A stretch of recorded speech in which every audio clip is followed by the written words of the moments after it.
ఎన్టీఆర్ వైఎస్ఆర్ ను దేవినేని నెహ్రూ ఎంతో ప్రేమించారని దేవినేని అవినాష్ అన్నారు. నాన్నకు రాజకీయ జన్మ ఎన్టీఆర్ ఇస్తే పునర్జన్మ వైఎస్ఆర్ ఇచ్చారన్నారు. విజయవాడ నగరంలో వైసీపీ హయాంలో అనేక అభివృద్ధి కార్యక్రమాలు చేశామని, రిటైనింగ్ వాల్ నిర్మించి ప్రజల కల నెరవేర్చడం జరిగిందని అవినాష్ చెప్పుకొచ్చారు. మాజీ మంత్రి దేవినేని నెహ్రూ జయంతి సందర్భంగా నెహ్రూ ఘాట్ ఎగ్జిక్యూటివ్ క్లబ్ వద్ద ఉన్న ఆయన విగ్రహానికి ఎన్టీఆర్ జిల్లా వైసీపీ అధ్యక్షులు నెహ్రూ తనయుడు దేవినేని అవినాష్ నివాళులు అర్పించారు. విద్యార్థి నాయకుడిగా ఆయన రాజకీయ ప్రస్థానం మొదలుపెట్టి 5 సార్లు ఈ జిల్లాలో ఎవరికి రాని అదృష్టం ఈ యొక్క జిల్లా ప్రజల వల్ల, విజయవాడ నగర ప్రజల వల్ల, ఆ దేవుడి దయ వల్ల 5 సార్లు ఈ జిల్లాలో శాసనసభ్యుడిగా ఎన్నికైన ఏకైక నాయకుడిగా ఈరోజు దేవినేని రాజశేఖర నెహ్రూ గారు ఉన్నారు. ఆయన రాజకీయాల్లో ఇద్దరు నాయకుల్ని ఎంతో ఇష్టంగా, ప్రాణంగా ప్రేమించేది ఇద్దరు నాయకుల్ని. ఒకళ్ళు స్వర్గీయ నందమూరి తారక రామారావు గారు, మరొకళ్ళు స్వర్గీయ వైఎస్ రాజశేఖర రెడ్డి గారిని దేవినేని రాజశేఖర నెహ్రూ గారు. చివరి వర్గర నాకు రాజకీయంగా జన్మ రామారావు గారు ఇస్తే రాజకీయంగా పునర్జన్మ స్వర్గీయ వైఎస్ రాజశేఖర రెడ్డి గారు ఇచ్చారని చెప్పని నెహ్రూ గారు అనేక సందర్భాలు చెప్తారు.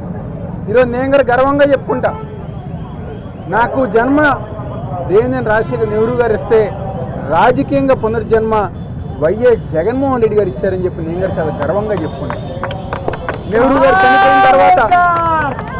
గారు చనిపోయిన తర్వాత ఆయన ఎవరైతే 40 సంవత్సరాలు ఆయన నమ్ముకున్నారో, ఆయన ప్రేమించారో, ప్రతి ఒక్కరి గారా గత 5 సంవత్సరాలు జగన్మోహన్ రెడ్డి గారు ముఖ్యమంత్రిగా ఉండగా మా అందరి గారు న్యాయం చేశారు.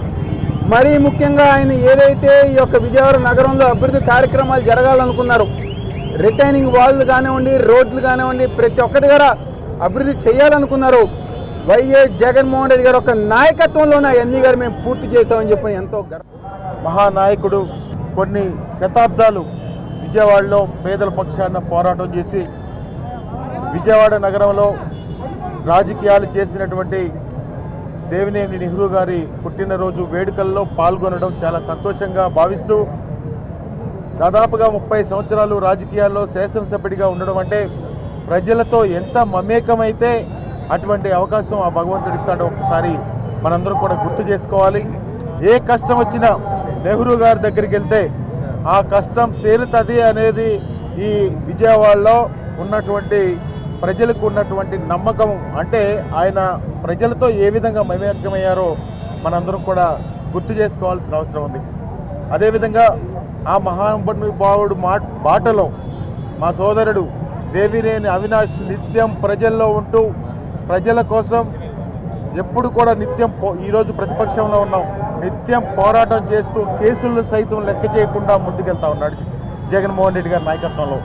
జగన్మోహన్ రెడ్డి గారికి అత్యంత ఇష్టడుగా ఆయన ముందుకెళ్తా ఉన్నాడు. రాబోయే రోజుల్లో ఏదైతే దేవినేని నెహ్రూ గారు ఆ రోజు ప్రజలకు ఏ విధంగా సేవ చేశారో ఆయన ఆశయ సాధన కోసం తప్పకుండా అవినాష్ పనిచేస్తారని చెప్పి కూడా ఈ సందర్భంగా తెలియజేసుకుంటూ ఆ మహానుభావుడికి మరొకసారి విజయవాడ నగరంలోనే కాదు కృష్ణా జిల్లాలో దేవినేని నెహ్రూ గారి యొక్క 71 సంవత్సర జన్మదిన కార్యక్రమాలు జరుగుతూ ఉన్నాయి. దానిలో ఆయన కుమారుడు వైఎస్ఆర్ కాంగ్రెస్ పార్టీ జిల్లా అధ్యక్షుడైనటువంటి అవినాష్ గారి యొక్క నేతృత్వంలో ఈరోజు ఈ గొప్ప కార్యక్రమం జరగటం అనేది చాలా ముదాఫం. ఎందుకంటే రాజకీయాల్లో దేవినేని నెహ్రూ గారు లాంటి రాజకీయ నాయకుడిని చూడటం అరుదు. పేదల నాయకుడిగా సమస్య ఉంటే ఆ సమస్య మీద పూర్తి అవగాహనతో న్యాయం వైపు నిలబడే నాయకుడిగా, నమ్మిన నాయకుడి వెంట నడవాలని ఒక గొప్ప ఆలోచనతో రాజకీయాలు చేసినటువంటి వ్యక్తి నెహ్రూ గారు. ఆనాడు ఎన్టీ రామారావు గారితో నడిచిన, రాజశేఖర రెడ్డి గారితో నడిచిన, తర్వాత ఆయన కుమారుడు ఈరోజు జగన్మోహన్ రెడ్డి గారితో నడుస్తూ ఉన్నా. ఎందుకంటే మంచి అనేది, న్యాయము, ధర్మం అనేది ఎక్కడుంటే అక్కడ ఉండాలన్న ఆలోచనతోనే ఇప్పుడు ఈరోజు ఆ కుటుంబం నడుస్తూ ఉంది. ఈరోజు జగన్మోహన్ రెడ్డి గారితో దేవినేని అవినాష్ గారు నడవటం అంటే అది పుట్టుకుండా వచ్చింది. ఎక్కడ సమస్య, ఎక్కడ మంచితనం ఉంటే వారి వెంట నడవాలని ఈరోజు వైఎస్ఆర్ కాంగ్రెస్ పార్టీలో జగన్మోహన్ రెడ్డి గారి నేతృత్వం నడుస్తూ ఉన్నాడు.